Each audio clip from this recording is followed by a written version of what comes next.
बिस्मिल्लाहिर्रहमानिर्रहीम, अस्सलाम वालेकुम रहमतुल्लाहि व बरकातुहू। मेरा नाम है डॉक्टर मोहम्मद माजिद। मैं होम्योपैथिक डॉक्टर हूँ, सराय आलमगीर में प्रैक्टिस करता हूँ। 1995 से मैंने अपनी प्रैक्टिस का आगाज़ किया। होम्योपैथिक से मुतल्लिक़ मैंने बहुत सारे लोगों की कन्फ्यूजन देखी, बहुत सारे लोगों ने इसके बारे में मिसकॉन्सेप्शन दी। आज के प्रोग्राम में मैं कोशिश करूँगा कि आसान लफ्ज़ों में उन कंसेप्शन को, उन जो कॉन्सेप्ट सबके बने हुए उनको क्लियर कर सकूँ। डेफिनेटली बहुत सारे लोग इससे वाकिफ़ हैं कि व्हाट इज़ होम्योपैथिक। होम्योपैथिक एक ऐसे बंदे ने ईजाद की जिसका नाम हनीमन था, जो ख़ुद एमडी था, यानी मेडिकल डॉक्टर था। जर्मनी से इसका आगाज़ हुआ और जब एक नई चीज़ किसी भी माशरे में आती है तो वो माशरा उसको एक्सेप्ट नहीं कर पाता जल्दी। तो डॉक्टर हनीमन के भी इख्तलाफात काफ़ी ज़्यादा हुए। लोगों ने उसको मारने की कोशिश की, उसको दरबदर किया, उसको अपने मुल्क से बाहर निकाल दिया। लेकिन उसके बावजूद वो जिस कॉन्सेप्ट के ऊपर चल रहा था, जिस फ़िलासफ़ी के ऊपर चल रहा था, क्योंकि उसने देखा हुआ था कि बहुत सारे लोग ऐसे हैं जो कि आम अद्वियात, यानी जो आम उस वक़्त की राइज अद्वियात थी, उनके खाने के बावजूद वो ठीक नहीं हो पा रहे थे। इवन उनकी अपनी बेटी जो है वो ठीक नहीं हो पा रही थी। तो उन्होंने एक नया आइडिया, एक सोच का आगाज़ किया और उस सोच का नाम उन्होंने होम्योपैथिक रखा। अब ये होम्योपैथिक मेडिसिन जो है, ये उस वक्त से लेके आज तक, कई 100 सालों से ये आज तक दुनिया में लोगों को फ़ायदा दे रही है। और आज के दौर में जबकि साइंस बहुत तेज़ी से तरक्की कर रही है, तो हमें देखने में मिलता है कि बहुत सारी अद्वियात ऐसी हैं जिनको बैन कर दिया जाता है, जो साल हर साल तक आपके जिस्म पे अप्लाई की जाती हैं। जब उन अद्वियात के आपको साइड इफ़ेक्ट नज़र आते हैं तो इस तरह की एक लंबी फहरिस्त है इन अद्वियात की जिनमें अद्वियात को बैन कर दिया जाता है उनके साइड इफ़ेक्ट देखते हुए। लेकिन कब बैन किया जाता है? जब उस पर बहुत ज़्यादा लोग उससे मुतासर हो चुके होते हैं, जब बहुत ज़्यादा लोग उन अद्वियात के साइड इफ़ेक्ट से मुतासर होने के बाद, अपनी ज़िंदगियां गंवाने के बाद, या क्वालिटी ऑफ लाइफ जो है वो गंवाने के बाद उन अद्वियात को बैन किया जाता है। जबकि उसके मुकाबले में अगर हम लोग होम्योपैथिक को देखते हैं तो होम्योपैथिक में जो फ़िलासफ़ी पहले दिन थी आज भी वही है। जो मेडिसिन पहले दिन बनाई गई थी आज भी वही मेडिसिन एज़ इट इज़ काम कर रही है। और इसकी एक बहुत ज़्यादा खूबसूरत एक बात यह है होम्योपैथिक की कि इसमें साइड इफ़ेक्ट नहीं है। मुझसे बहुत सारे लोग ये सवाल पूछते हैं कि हम होम्योपैथिक की तरफ क्यों आए। तो होम्योपैथिक में आने की जो सबसे बड़ी वजह है, आपके लिए जो सबसे बड़ी वजह है कि आपको होम्योपैथिक की तरफ आना चाहिए, अगर कोई भी प्रॉब्लम आ जाए तो आपको सबसे पहली वजह तो यह है कि उसका साइड इफ़ेक्ट कोई नहीं।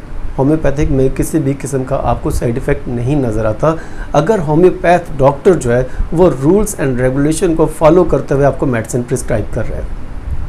दूसरी इसके होम्योपैथिक की तरफ आने की जो सबसे बड़ी वजह आप लोगों के लिए वो ये है कि आपको इसकी कॉस्ट अगर आप देखें, मैंने इसका मुआवजा किया बहुत सारी जगहों पे जाके, स्पेशली स्किन के हवाले से मैंने देखा कि स्किन के रिलेटेड जो लोग हैं वो किस तरह मतलब इनकी कॉस्ट बहुत ज़्यादा बढ़ जाती है। अगर स्किन पर हल्के से पिंपल्स आ गए हैं तो उनकी कॉस्ट अगर आप जाके देखें तो आपको पता चलेगा कि आपकी जेब पे, डेफिनेटली आपकी जेब पे तो नहीं, लेकिन आपके जो भी आपके पे करने वाले लोग हैं, आपके बुज़ुर्ग हैं या कोई भी हैं, उनकी जेब पे बहुत भारी हो जाता है। इसी तरह अगर कोई लड़की है, उसके चेहरे के ऊपर बाल आ गए हैं तो उसका अगर आप जाके देखें तो उसका अगर आप मुआवजा करते हैं दूसरे तरीका इलाज का, उनके साथ अगर आप होम्योपैथिक का मुआवजा करते हैं तो आप देखते हैं there is lot of difference और रिज़ल्ट रिमार्केबल, बहुत अच्छे रिज़ल्ट्स आते हैं इसके होम्योपैथिक के। आपके करीब अगर कोई अच्छा होम्योपैथिक है तो उसको ज़रूर विज़िट कीजिएगा। मैंने देखा है बहुत सारे लोगों को जो कि छोटे छोटे अमराज के साथ एलोपैथिक में गए या दूसरे जो तरीका इलाज है उनमें गए, और उसके बाद वो बड़े जो वहाँ से मतलब उन्होंने अद्वियात को इस्तेमाल किया, लगातार इस्तेमाल किया। कुछ सेल्फ मेडिकेशन भी, उनका अपना कसूर भी होता है, लेकिन इन अद्वियात का चाहे सेल्फ मेडिकेशन हो चाहे रिकमेंडेड मेडिकेशन हो किसी डॉक्टर से, उसके बावजूद इनके साइड इफ़ेक्ट्स होते हैं। और आप देखें, आपके इर्द गिर्द के माहौल में देखें, और अगर आप ख़ुद भी अपना मुआवजा करें तो आप देखिएगा कि यहाँ पर हो क्या रहा है। यहाँ पे हो ये रहा है कि अगर किसी को दर्द हो रहा है तो उसके दर्द को ख़त्म करने की कोशिश की जाती है, यानी पेन किलर का सहारा लिया जाता है। Pain killer is not the treatment. यहाँ पे एक चीज़ बहुत वाज़ह करने की ज़रूरत है कि पेन किलर खा लेना ये ट्रीटमेंट नहीं है। यहाँ पे डॉक्टर्स भी खुश हो जाते हैं, पेन किलर दे दिया, उनका एक सिलसिला चल रहा होता है जेब का, और दूसरा आपका भी सिलसिला चल रहा होता है कि आप आसान ज़िंदगी गुजार रहे होते हैं। जबकि ये ट्रीटमेंट नहीं है, ये जस्ट मैनेजमेंट है। आपको ट्रीटमेंट की ज़रूरत है। आपको पता होना चाहिए कि आपका दर्द क्यों हो रहा है, आपको पता होना चाहिए कि आपके इस दर्द की वजह क्या है। जब आप उस वजह को ठीक करने की कोशिश करेंगे, उसको डायग्नोज प्रॉपर करवाएंगे, उस वजह के डायग्नोसिस, मतलब इसकी मिसाल मैं यूँ देता हूँ कि अगर किसी के पाँव में कांटा चुभ गया हुआ है और आप उसको पेन किलर के इंजेक्शन लगाना शुरू कर दें तो ये कोई इलाज नहीं है। इलाज वो है कि आप उसके कांटे को फाइंड आउट करें कि किस जगह पे कांटा है, उसको बाहर निकालें। जब वो बाहर निकल जाएगा अब उसको पेन किलर खाने की ज़रूरत नहीं है। हमारे यहाँ पे स्पेशली देहातों के अंदर मैं देखता हूँ और मुझे बड़ा अफसोस होता है देख के। मेरी प्रैक्टिस 1995 से मैं प्रैक्टिस कर रहा हूँ सराय आलमगीर के अंदर ही, एक ही जगह जहाँ मैं प्रैक्टिस कर रहा हूँ, कि मैंने देखा है कि यहाँ पे देहातों से आने वाले लोग जो हैं, ख़ास तौर पे ख़वातीन जो हैं, वो ये कहती हैं जो डॉक्टर टीका ना लगाए वो डॉक्टर ही नहीं है। ये एक बहुत बड़ा एक गलत फहमी है और ये एक मिथ है, बल्कि मैं ये कहूँगा कि ये एक बहुत ही गलत किस्म की मिथ बना दी गई है कि किसी को ज़ुकाम है इंजेक्शन लगा दें, किसी को दर्द है इंजेक्शन लगा दें। और हमारे देहातों में बैठे हुए लोग इस प्रैक्टिस को बेदरीक कर रहे हैं। इसी की वजह से ख़वातीन जो है, स्पेशली ख़वातीन, इवन मर्द, बच्चे भी इसमें शामिल हो चुके हैं कि वो सब कहते हैं जी इंजेक्शन लगे ताकि दर्द ख़त्म हो जाए। मैं ये कहता हूँ कि दर्द ख़त्म करने की ज़रूरत नहीं है, ये गलत प्रैक्टिस है। आपको ज़रूरत है कि आप डायग्नोज़ करवाएं अपना, आपकी वजह क्या है, आपकी रीज़न क्या है, आपके इस दर्द के पीछे क्या चीज़ है जिसने इस दर्द को बनाया हुआ है। तो नेक्स्ट होम्योपैथी के हवाले से मैं एक और बात करता चलूँ कि आई लव होम्योपैथी।